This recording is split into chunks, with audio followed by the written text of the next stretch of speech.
turakwitabye karame nyagasani kuko duhamaganga kuri buri munsi kubera impuhwe zawe kugira ngo tugirire neza. Ku izina ry'Imana Data na Mwana na Roho Mutagatifu, amen. Amahoro bana b'Imana, nimuhumure, Imana iradukunda, ije kutugira neza kuri wa kabiri w'icyumweru cya kabiri cya Adventi, tariki 6 Ukuboza 2022. Isomo ryamenye mu gitabo cy'umuhanuzi Izayi, umutwe wa 40, murongo wa 1 kugeza ku 11. Nimuhumurize umuryango wanjye, nimuhumurize, niko Imana ivuze. Nimukomeze Yerusalemu, muyimenyeshe ko ubucakara bwayo burangiye, igihano cyayo kikaba gihanaguwe.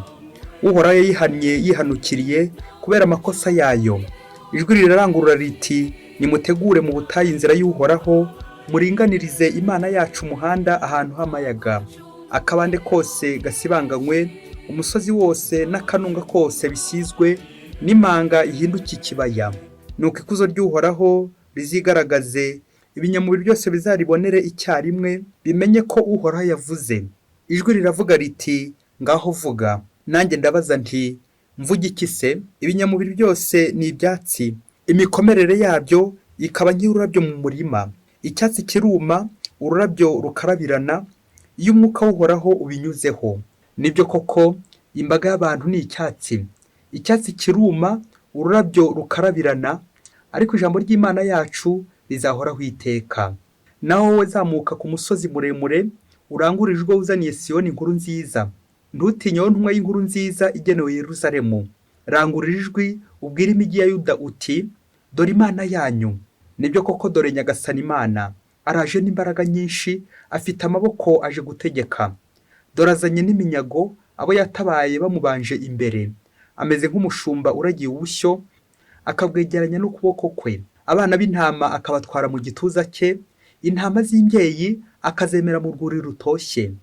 Iryo ni ijambo ry'Imana. Zaburi ya 96.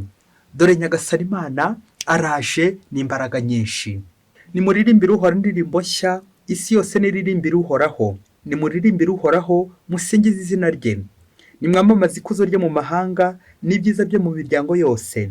Nimuvuge mu mahanga muti, Uhoraho ni umwami. Imiryango yose acira urubanza rutabera. Ijuru n'iryishime kandi isi nihimbarwe. Inyanja niyorome n'ibirimo byose. Imisozi nisabagire kimwe n'ibisesuyeho byose. Ibiti byose by'ishyamba bivugiriza impundu icyarimwe mu maso y'Uhoraho kuko aje gutegeka isi. Dore Nyagasani Imana araje n'imbaraga nyinshi. Nyagasani Yezu nabane namwe. Amagambo mu Ivanjili ntagatifu yanditswe na Matayo, umutwe wa 18, umurongo wa 12 kugeza ku wa 14. Muri icyo gihe Yezu abwira abigishwa bati, mwe murabibona mute? Niba umuntu afite intama 100, iyo imwe muri zo izimiye, ntasigaza zindi 99 ku musozi, akajya gushaka iyazimiye? Kandi yahiriwe akayibona, ndababwira ukuri, imutera ibyishimo biruta ibyo aterwa na za zindi 99 zitazimiye. Ni nako so mu ijuru adashaka ko hari umwe muri abo bato uzimira. Iyo ni Ivanjili ntagatifu. Bakristo bavandimwe, Yezu Kristo akuzwe. Imana iraje gutora abatawe kugira ngo ibatoneshe, maze inabatume ibatumaho ishaka kubera impuhwe zawe zahebuje. Amen, amen, amen. Nawe rero mukristo muvandimwe, ube hafi aho uri, mu mbaraga nke waba ufite, mu burwayi waba ufite, mu bibazo waba urimo, mu bukene waba urimo, n'ibibazo byo byaburi ibisubizo. Twese tuzahanga kuri buri munsi dutakambere Nyagasani, tumwegere aho turi. Nyagasani Yezu aradutambukaho, maze natwe dutore, kuko akenshi bamwe tuba twaratakaye, abandi tugatabwa. None Nyagasani aje kudutabara, aje kudutaka, maze tutoneshe, kuko turi abana be akunda cyane. Akamvuga igira iti, sokso pera gauche soroki pera droite. Yezu iyo bagutaye ibumoso, akora uko ashoboye kose kugira ngo aze kugutora nyine, maze agushyira iburyo. Icyatakaye ibumoso ku bantu, Yezu aragitora akagisiga akakinogereza, ubundi akagishyira iburyo bwe, tukabaho neza turi kumwe na Yezu iburyo bwe. Uyu munsi amasomo y'uyu munsi araryoshye cyane, ubwo tujya kuzirikana ku ngingo nziza igira iti, Yezu aho kuguhomba yahomba. Yezu aho kuguhomba yahomba. Nawe mukristo muvandimwe, amasomo aze kugufasha kureba uburyo Yezu agukorera ibitangaza, uburyo Yezu ashobora kwemera agahomba ibintu byinshi cyane ariko agakubona, kuko Yezu Kristo ntabwo ari ibintu ashaka, ahubwo arashaka umuntu. Ni wowe ashaka, ni wowe akeneye, wowe nanjye Yezu Kristo aradukeneye. Yezu Kristo aho kuguhomba yahomba, agahomba ibintu. Aho guhomba abantu, Yezu Kristo yahomba ibintu. Nguko rero ko Nyagasani aje gutuburira, nguko rero ko Nyagasani aje kudusanga kugira ngo turusheho kumusanga nyine, adusanganire dusangire nawe. Iyi ngingo yacu turayizirikana none mu ngingo zindi eshatu ziza kudufasha ko kumva agaciro Yezu Kristo aguha n'agaciro ampereza nk'ikiremwa muntu. Ingingo ya mbere ni inyunguramagambo, ingingo ya kabiri ni ikibazo, ingingo ya gatatu byumvikane harakurikiraho igisubizo. Wowe ikibazo cyose burya cyagombye kuba giherekejwe n'igisubizo. Inyunguramagambo, ikibazo ndetse n'igisubizo. Reka duhere kuri iyo ngingo ya mbere, inyunguramagambo. Nk'uko twabizirikanye, aya masomo yose harimo inyunguramagambo zijyana mu rwuri, zijyana mu kuragira, ubushyo, kurisha, gutahura, gutora n'ibindi byinshi cyane. Ariko reka tuzirikane ku magambo ane akubiye muri aya masomo yose, aribyo biza kutuganisha nyine ku mushumba mwiza. Icya mbere, amasomo yagarutse ku ntama. Intama muri Bibiliya ikunze gushushanya imbaga y'Imana, le peuple de Dieu, umuryango w'Imana, ubushyo, uko Imana ituragira. Twabyumvise muri iri somo rya mbere, umuhanuzi Izayi ahumuriza imbaga y'Imana iri mu bucakara, iri Babiloni, yarajyanywe bunyago. Nimuhumurize umuryango wanjye, nimuhumurize. Uko niko Uhoraho avuze. Imana igushaka kubabwira ko batawe iyo ngiyo, yumvikane kubera amakosa bari barakoze, kuyoboka ku bigirwamana, ariko ko Nyagasani agiye kubagirira impuhwe, yongera abagire gute, azabajyane mu gihugu cy'isezerano, guhumuriza umuryango w'Imana. Imana rero ikabikora mu bijyanye by'umushumba mwiza ndetse n'intama. Umushumba ajya gutarura intama, ubwo Imana yagize iti ameze nk'umushumba uragiye ubushyo, akabwegeranya n'ukuboko kwe. Amen, amen, amen. Nguko Nyagasani iyo badutatanyirije agiye kongera kuduhuza nk'umushumba mwiza nyine. Intama, ubushyo, umuryango w'Imana.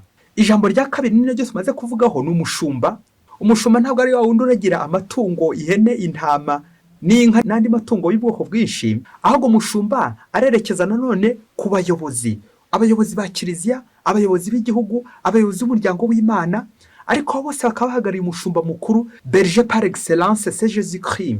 Yezu Kristo, umushumba uhebuza abandi bose, niwe mushumba nyakuri, umushumba mwiza, umuhuza w'abantu n'Imana, ugeza abantu ku Mana.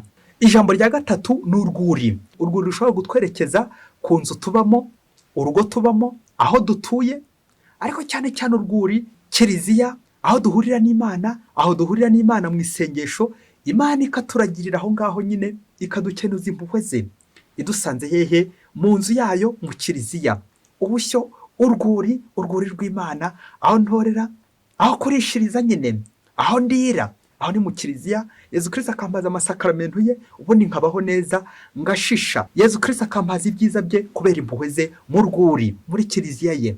Urwuri nanone rugashushanya umutimanama, aho duhurira n'Imana.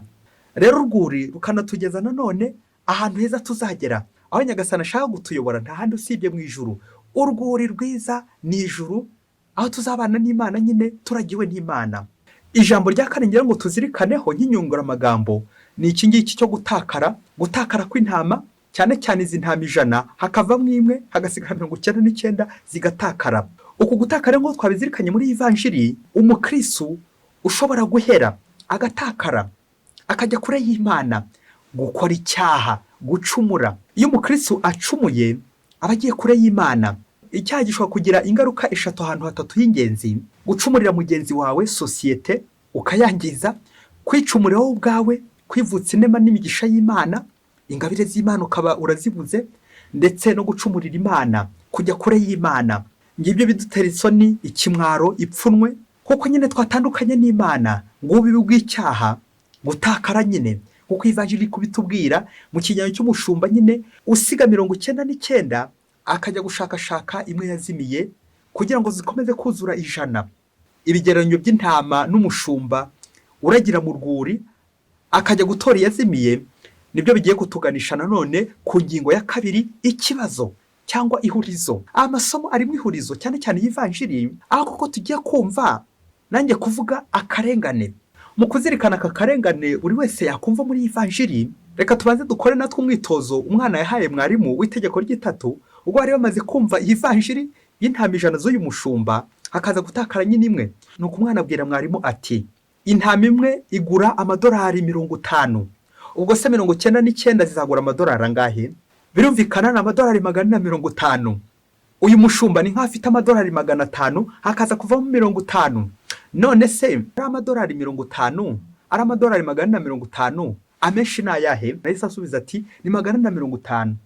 Nuko umunyeshuri wumvise nyine umugani w'intama yazimiye akomeza abaza mwarimu, none se ko tumaze kubona ko amadolari 450 ariyo menshi kurenza amadolari 50, kuki uyu mushumba yemera guta 450 akajya gushaka 50?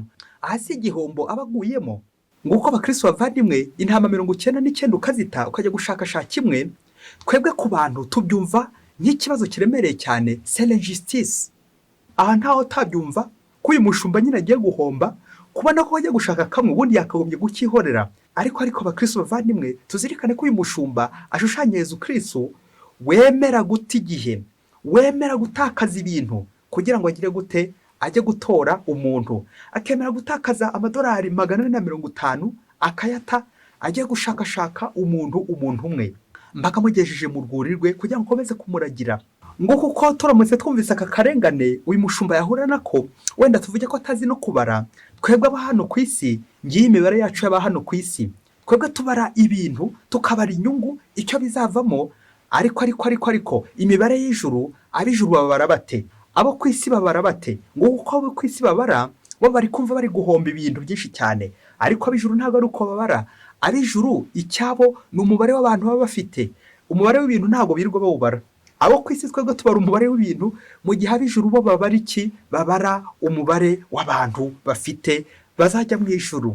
C'est ce qu'on appelle des calculs terrestres. Iyo rero ikaba injustice sur terre, akarengane ku isi, mu gihe mu ijuru ho hagize gute, ari ubutabera.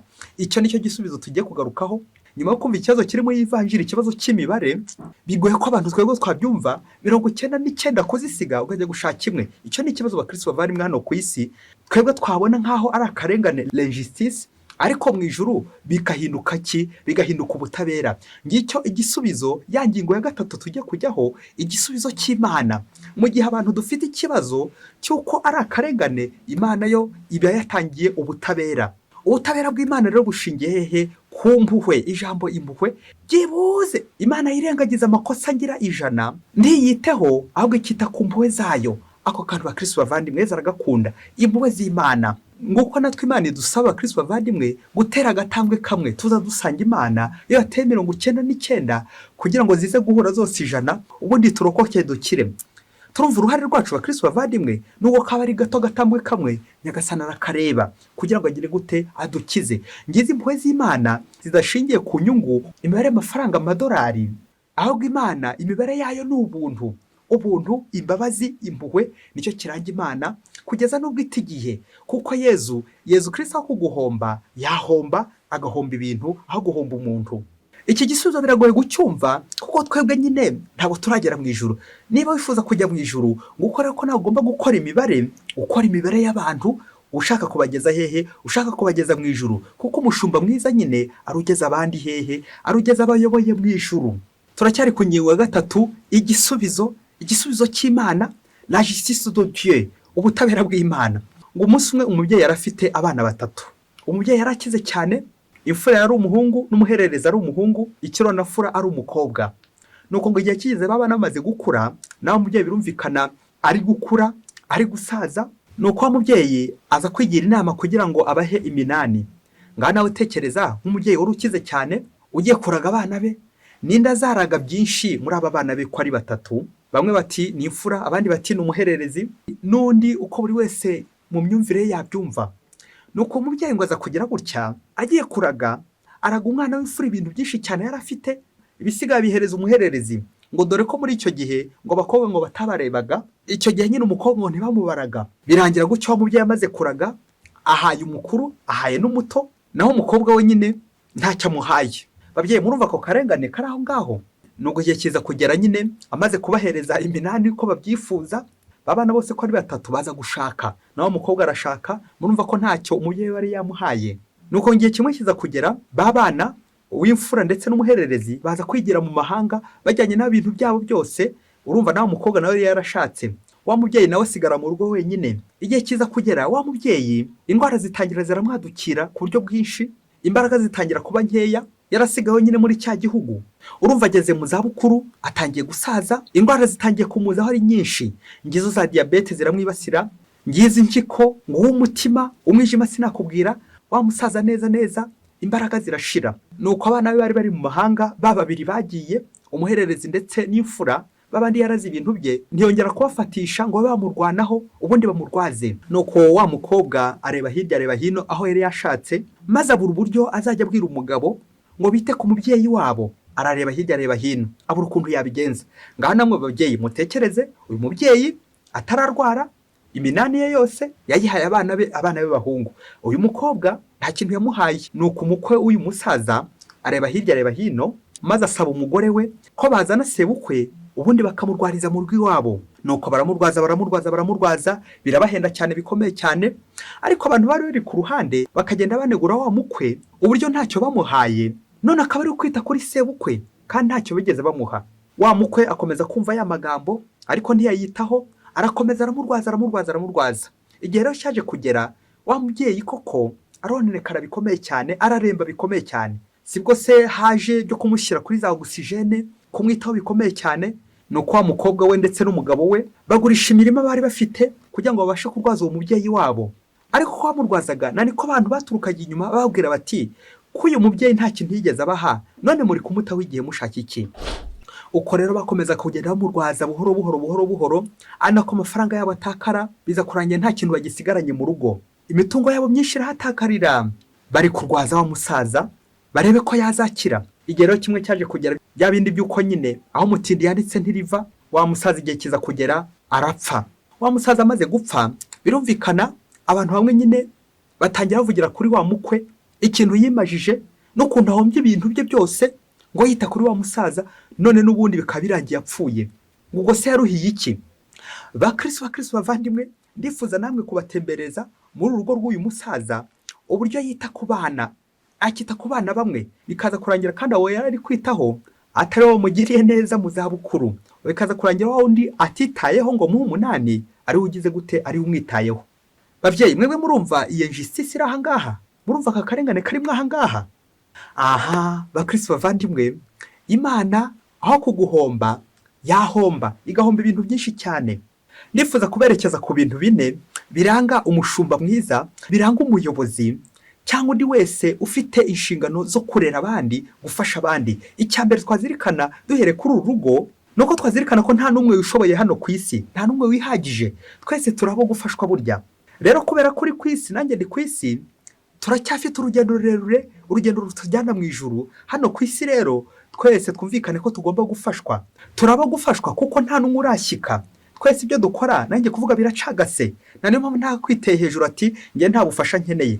Ushobora kuba udakeneye ubufasha bw'amafaranga, ariko ukeneye ubufasha bwa roho, ukeneye ko witabwaho, urwaye ukeneye abakwitaho, ukeneye abakurwaza. Icya kabiri twazirikana nk'inyisho twavana kuri uru rugo, urugo rwita kuri uyu musaza, kandi umusaza nta kintu yigeze abahereza nk'umunani, ni ubutumwa bwo kurengera abanyantege nke, abarwayi, imbabare, indembe, imfubyi, abapfakazi n'abandi bose batagira kirengera, de vulnerable. Yanshinga y'ikilatini igira iti vulnerare se blesse, ni umuntu wese wagotse, ni umuntu wese wahangayitse, ni umuntu wese wakomeretse. Nuko rero nkagira inshingano zo kumwomora nawe agakomera, nkamukomeza, nguko guhumuriza umuryango w'Imana, nguko n'isomo rya mbere ryabitubwiye, nimuhumurize umuryango wanjye, nimuhumurize abo bose batawe, demarginalize, abo bose bari inyuma ya sosiyete, abo bose baha kato na sosiyete, tukabazana tukabayobora inzira nziza, nguko gutora uwatawe nyine. Icya gatatu twakura kuri aba bantu, bamwe bakwibaza bati none se ko n'ubundi bakoze igikorwa cy'urukundo bakarwaza uriya musaza byarangira agapfa, ubwo se bungutse iki? Bakristo bavandimwe, iby'Imana ce ne sont pas des choses matérielles, ntabwo ari ibintu tubara rimwe kabiri kugeza kuri gatanu inyungu za hano ku isi, ahubwo ni iby'ijuru nyine, ya mibare y'ab'ijuru uko abo mu ijuru babara. Twebwe rero hano ku isi ntizukajye twibanda gusa ku kubara ibintu ngo bizatumarira iki, ahubwo aka kantu ka gatatu ngiye kuvuga, umugisha, gukorera imigisha. Abantu benshi dukunze kwita cyane cyane ku bintu bizatuzanira inyungu, ariko tukibagirwa ko turi hano ku isi kandi inyungu zirambye ari inyungu z'ijuru. Ari nacyo cya kane tujya kuzirikana nk'isomo twavana kuri uru rugo: kurwaza ndategereje inyungu, ndategereje nanjye uzandwaza. Gufasha umuntu nta yindi nyungu mutegerejeho. Gufasha umuntu uzirikana ko atazigera anagufasha na rimwe. Kwita ku muntu nta zindi nyungu umucunzeho. Kwita ku muntu ukabifata nk'itegeko ko atazakwitaho. Nguko rero icyo nashaka kuvuga: guherekeza umuntu mpaka agiye mu ijuru. Ukamurwaza, yararwaye, kurwaza abasaza, kurwaza abana, kurwaza abanyantege nke, uzirikana ko nta kintu kindi azakumarira hano ku isi, ariko ukamuherekeza mu ijuru. Wagiye se ngo nagera mu ijuru ntazakomeza kukuvuganira niba koko wemera ibyo hakurya himva ibyo mu ijuru. Nguko rero kuvana umuntu hano ku isi ukamugeza mu ijuru ntabwo biba byoroshye babyeyi. Nguko kurwaza indembe, kwita ku banyantege nke, uko ni ukurwaza uzirikana ko ntacyo bazaguhemba, ukabikora nk'ubutumwa wahawe. Nk'uko umubyeyi yonsa umwana, uzirikana ko uwo mwana bishoboke ko nta n'icyo azakumarira, ariko ukomeza kumwitaho. Ngewe ya ntama yazimiye usiga 99, ukita no kuri uwo nguwo, uzirikana ko nta n'ikintu azakumarira. Kwita ku bantu tuzirikana ko ntacyo bazatumarira. Abantu bo kuri iyi si bafite imibare, nanjye kuvuga y'inyungu gusa hano ku isi, bati none se ko ntacyo azamarira, bimara iki gukomeza mwitaho umutaho igihe? Bakristo bavandimwe, nguko abantu benshi tujya tugira imvugo ngo ntago nshaka umutaho igihe. Nguko abantu benshi tugira imvugo, nanjye kuvuga za kimuntu, ngo ntago nshaka kumwitaho, ngo none se yambaza amarira iki, ngo ari kundesha igihe. Nyamara Yezu we arahomba aho kuguhomba. Yezu ashobora guhomba ibintu ariko akunguka umuntu. Ngizo za ntama 99 Yezu asiga akajya gushaka kamwe kazimiye, wowe nanjye Yezu aza kudushaka aho twaturongeye mu byaha, aho turi kure y'Imana, kugira ngo Yezu Kristo agire gute adukize. Bakristo bavandimwe, ndifuza kubabwira akantu cy'ingenzi mu buzima karanga umuntu w'umuyobozi, umuntu w'umubyeyi, umuntu wita ku bandi: kurwaza neza. Burya nugirirwa ubuntu ukagira imbaraga, Imana ikaguha impano yo kurwaza umuntu, uzamurwaze wivuye inyuma, kuko umuntu uzirikane ko ntacyo azaguhemba, ariko uzahembwa n'Imana. Akantu tujye tukazirikana Bakristo bavandimwe: kurwaza umuntu ararwaye, nta kintu azakumarira hano ku isi, ariko Imana ifite ikizakumarira. Imana izaguha umugisha ko witanze, ukamurwaza utinuba, ukamwitaho. Nguko kurwaza natwe, erega natwe turarembye, nuko akenshi duhishanya kubigaragaza, nyamara natwe turabo kurwaza. Rero Mukristo umuvandimwe, niba utari kurwaza umuvandimwe wawe, wowe uzarwaza nande? Ariko ntitugashikare kugenda twishyurana, ahubwo icyo Imana ishaka ni ugukora ibintu by'impuhwe, ibikorwa by'impuhwe, ugamije ko nta n'umwe uzakwishyura, nta gihembo utegereje, nta nyishyu utegereje, ahubwo impuhwe z'Imana, ubuntu bw'Imana. Ngiki igisubizo cy'Imana, la justice de Dieu, bushingiye hehe? Ubutabera bw'Imana bushingiye hehe? Ku mpuhwe zayo n'ubundi. Twebwe abantu ntabwo twabyumva. Kubera iki? Imibare, gushaka inyungu za hano ku isi, ariko Imana yo ibyo bitumvikana kuri twebwe. Nibyo Imana nyine ikoresha kugira ngo koko ikomeze kudukiza. Impuhwe z'Imana zitareba umubare w'ibyaha nakoze, ahubwo Imana igakomeza kunyitaho, kandi nubwo naba ndi umunyabyaha, Imana ntabwo ihema kunyitaho, ikomeza kugenda intabara, ijya kunshakashaka aho nazimiye. Anabyo Mutagatifu Yohani Mariya Vianney yavugaga ati, niyo jambo ngiye no gusorezaho: ntabwo ari umunyabyaha ushakashaka Imana ngo ayisabe imbabazi, ahubwo ni Imana yiruka ku munyabyaha kugira ngo imubabarire. Amen. Yezu aho guhomba abantu yahomba ibintu. Mwese Imana ibaha umugisha. Imana Data na Mwana na Roho Mutagatifu. Amen. Padiri Masumbuko Ladislas wa Diyosezi ya Cyangugu.